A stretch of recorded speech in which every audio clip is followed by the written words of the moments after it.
ముక్త్వా మౌనం వటవిటపినో మూలతో నిష్పతంతి శంభోర్మూర్తిశ్చరతి భువనే శంకరాచార్య రూపా.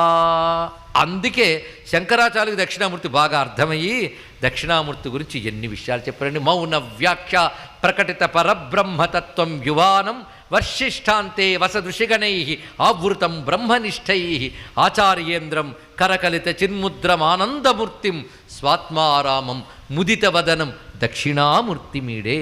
మీరేమి చెప్పినా నాకు అర్థం కావట్లేదండి, తెలివి లేదండి, జ్ఞానం లేదండి, ఆ జ్ఞానం రావాలని కోరిక కూడా లేదండి అంటే రోజుకోసారి దక్షిణామూర్తి దండం పెడుతూ ఉంటే క్రమంగా జ్ఞానం వస్తుంది. మామూలు బ్రహ్మజ్ఞానమే కాదు, లౌకిక జ్ఞానం కూడా ఇస్తాడు. కానీ విద్యల్లో రాణించాలన్నా విద్యలు రెండు, పరావిద్య అపరావిద్య. అపరావిద్యలు అంటే లౌకిక విద్యలు, పరావిద్య అంటే బ్రహ్మ విద్య. ఏ విద్య అయినా ఇవ్వగలిగిన వాడా